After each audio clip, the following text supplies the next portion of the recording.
Hi hello. ഒരു തുടക്കത്തെക്കുറിച്ചാണ് ഞാൻ സംസാരിക്കുന്നത്. വിസ്മയ മോഹൻലാലിന്റെ തുടക്കം.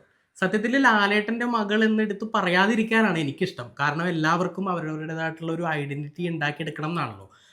എന്താ പറയുക, മറ്റൊരാളുടെ പേരിൽ അറിയപ്പെടാതെ സ്വന്തമായിട്ടൊരു ഐഡന്റിറ്റി ഉണ്ടാക്കിയെടുക്കണം എന്നാണ് എല്ലാവരുടെ ആഗ്രഹം. പിന്നെ ഈ മോഹൻലാലിനെ പോലുള്ള ഒരു ആക്ടറിന്റെ മകളായിട്ട് ജനിക്കുന്നത് അല്ലെങ്കിൽ ജീവിക്കുന്നത് അവർക്കൊരു അഭിമാനമായിരിക്കാം. പക്ഷേ ഒരു എന്താ പറയുക, പ്രൊഫഷണൽ കാര്യത്തിലേക്ക് വരുമ്പോൾ അവരവരുടേതായിട്ടുള്ള ഐഡന്റിറ്റി ഉണ്ടാക്കിയെടുക്കാനായിരിക്കും എല്ലാവർക്കും ആഗ്രഹം.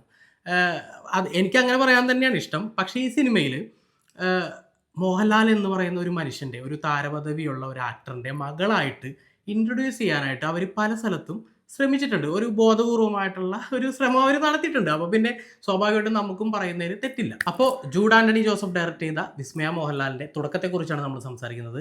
ക്യാമറ ചെയ്തിരിക്കുന്നത് ജോമോൻ ടി ജോൺ, അതുപോലെ എഡിറ്റ് ചെയ്തിരിക്കുന്നത് Chaman Chacko, music the one and only Jakes Bijoy. സ്ക്രിപ്റ്റിൽ വർക്ക് ചെയ്തിരിക്കുന്നത് ജൂഡും അതുപോലെ തന്നെ അഖിൽ കൃഷ്ണയും ലൈനേഷ് നെല്ലിക്കലും വർക്ക് ചെയ്തിട്ടുണ്ട്. ഒരുപാട് കാസ്റ്റ് ഉണ്ട്. സായ് കുമാർ, നമ്മുടെ ഗണേഷ് കുമാർ, നമ്മുടെ ആന്റണി പെരുമ്പാവൂരിൻ്റെ മകൻ ആശിഷ്. അയാളെക്കുറിച്ച് ഒരുപാട് പറയാനുണ്ട് കേട്ടോ നമുക്ക്. അങ്ങനെ കുറേ കാസ്റ്റുകളുണ്ട്.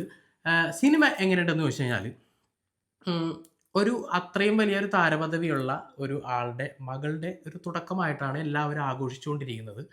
അങ്ങനെ ആഘോഷിക്കുമ്പോഴും അത് എല്ലാതെയും സിനിമ എന്നെ സംബന്ധിച്ചിടത്തോളം തൃപ്തി കിട്ടിയ ഒരു ഒരു മികച്ച ഒരു ഒരു ഇമോഷണൽ ത്രില്ലർ, അല്ലെങ്കിൽ ഇമോഷണൽ ഡ്രാമ പ്ലസ് ത്രില്ലർ എന്ന ഗണത്തിൽപ്പെടുത്താവുന്ന ഒരു നല്ല തിയേറ്ററിക്കൽ വാച്ചബിൾ ആയിട്ടുള്ള ഒരു സിനിമയായിട്ടാണ് എനിക്ക് തുടക്കം ഫീൽ ചെയ്തിട്ടുള്ളത്. അതെങ്ങനെ പറയുമ്പോൾ പോസിറ്റീവുകൾ മാത്രമുള്ള ഒരു സിനിമയായിട്ട് ഞാൻ കാണുന്നില്ല. കുറച്ച് നെഗറ്റീവ് കാര്യങ്ങളൊക്കെ ഉണ്ട്.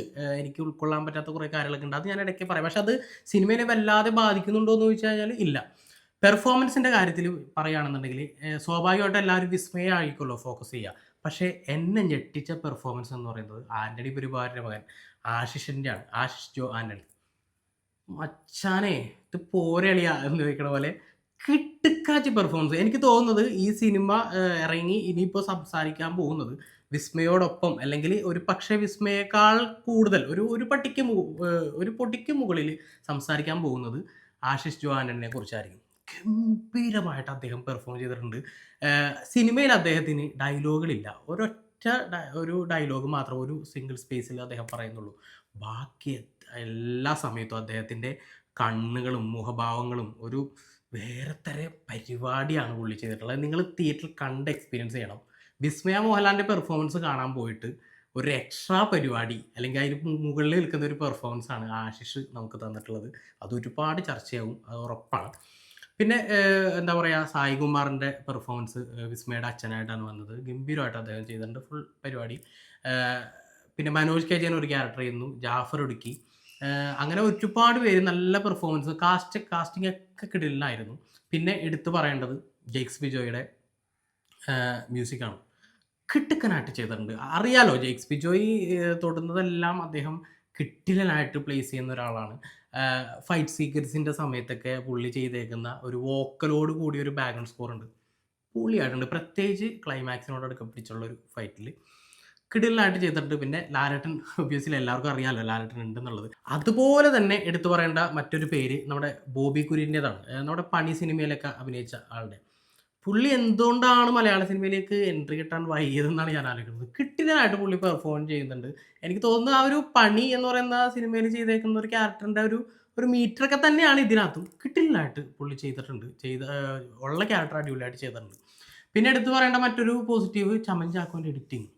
അത് ഒരു അത് ആ ഒരു പോർഷൻ പറഞ്ഞ സ്പോയിലർ ആവും. ലാലേട്ടൻ്റെ ഒരു പോർഷൻ ഉണ്ട്. അത് എന്താണെന്ന് ഞാൻ പറയുന്നില്ല. ആ ലാലേട്ടൻ്റെ ആ പോർഷനിൽ ചെയ്തു വെച്ചേക്കുന്ന ഒരു പരിപാടി ഉണ്ട്. അത് സിനിമ കണ്ടവർക്ക് ഞാൻ പറയുന്നത് ഏതാണെന്ന് കണക്റ്റ് ആവും. അത് കിട്ടിലനായിട്ട് പുള്ളി എഡിറ്റ് ചെയ്ത് വെച്ചിട്ടുണ്ട്. ഒപ്പം തന്നെ മറ്റ് ഫൈറ്റ് സീക്വൻസിൽ കിട്ടിലനായിട്ട് എഡിറ്റ് ചെയ്ത് വെച്ചിട്ടുണ്ട്. അങ്ങനെ ടെക്നിക്കലി നോക്കുകയാണെന്നുണ്ടെങ്കിൽ അറിയാലോ, ഇതിൻ്റെ പിന്നണിയിൽ പ്രവർത്തിച്ചേക്കുന്നവരെല്ലാവരും കിട്ടിലനായിട്ട് വർക്ക് ചെയ്തിട്ടുള്ളവരാണ്. അവരുടെ ഭാഗം ക്ലിയർ ആൻഡ് സൂപ്പറായിട്ട് ചെയ്തു വെച്ചിട്ടുണ്ട്. അതുകൊണ്ട് ഈ സിനിമയ്ക്ക് കുറേയും കൂടി രസമായിട്ട് കൊണ്ടുപോകാൻ പറ്റുന്നുണ്ട്. പിന്നെ മറ്റൊരു പോസിറ്റീവായിട്ട് എനിക്ക് തോന്നിയത്, നമ്മൾ തുടക്കത്തിൽ ഒരുപാട് വലിച്ചു നീട്ടാതെ ഡയറക്റ്റായിട്ട് കഥയിലേക്ക് ഇന്നാവുന്നുണ്ട്. അത് തുടങ്ങി കഴിഞ്ഞാൽ പിന്നെ ഫസ്റ്റ് ഹാഫൊക്കെ നമുക്ക് മറ്റൊരു ചിന്തയും ഇല്ലാതെ സിനിമയിൽ മുഴുകി തന്നെ നമുക്ക് കാണാൻ പറ്റുന്നുണ്ട്. അത് വലിയൊരു പോസിറ്റീവാണ്.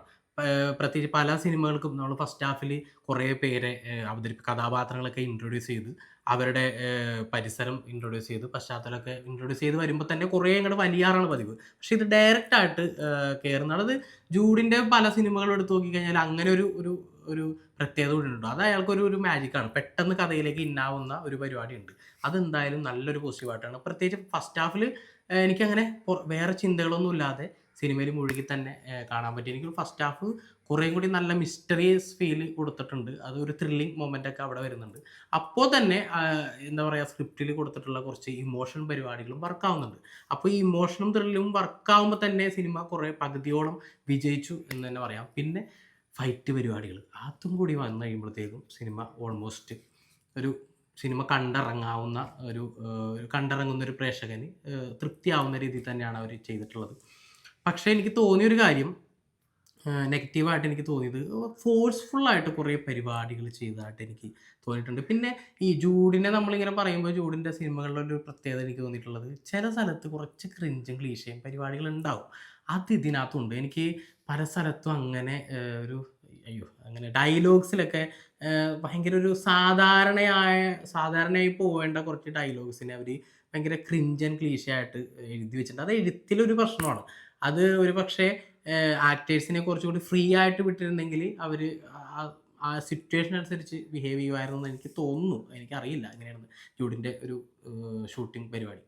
എനിക്കങ്ങനെ തോന്നി. പലവരും ഭയങ്കര ഫോഴ്സ്ഫുള്ളായിട്ട് സംസാരിക്കുന്ന, ഭയങ്കര ലാഘവത്തോടെ ഒഴുക്കിൽ പോകേണ്ടിയിരുന്ന ചില ഡയലോഗ്സൊക്കെ അങ്ങനെ ഫോഴ്സ്ഫുള്ളായിട്ട് ചെയ്യുന്ന ഒരു പരിപാടിയായിട്ട് തോന്നി. സീൻസും കുറച്ച് അങ്ങനെ സെക്കൻഡ് ഹാഫിലാണ് എനിക്ക് കുറച്ചുകൂടി ഇങ്ങനെ ഒരു എന്താ പറയുക, ഫാസ്റ്റായിട്ട് പോവേണ്ടിയിരുന്ന സാധനം അതെനിക്ക് തോന്നുന്നു ഫസ്റ്റ് ഹാഫിൽ കുറച്ചുകൂടി ഫാസ്റ്റായിട്ട് പോയിട്ടുണ്ട്. പെട്ടെന്ന് സീൻസ് ഇങ്ങനെ അടിച്ചടിച്ച് പോകണ്ടായിരുന്നു.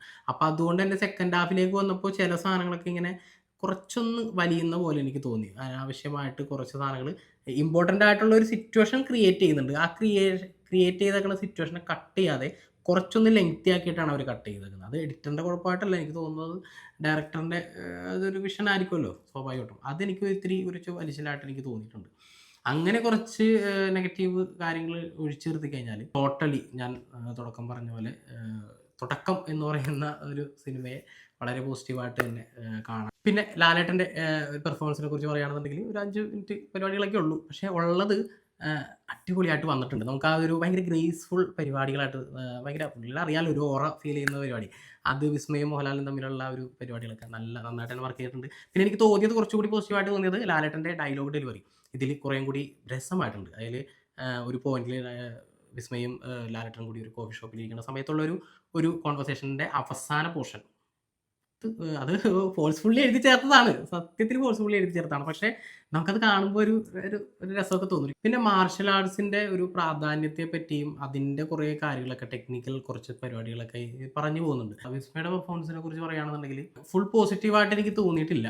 കാരണം ചില ഇടങ്ങളിൽ ഒരു പുതിയൊരാൾ വരുന്നതിൻ്റെ ഒരു ക്യാമറയ്ക്ക് മുമ്പിൽ നിൽക്കുന്നതിൻ്റെ ഒരു നെർവസും പരിപാടികളും, അതുപോലെ തന്നെ ചില സാധനങ്ങൾ ഒരു പൊട്ടിക്ക് മീറ്റർ കൂടിപ്പോയ പോലെയൊക്കെ എനിക്ക് തോന്നിയിട്ടുണ്ട്.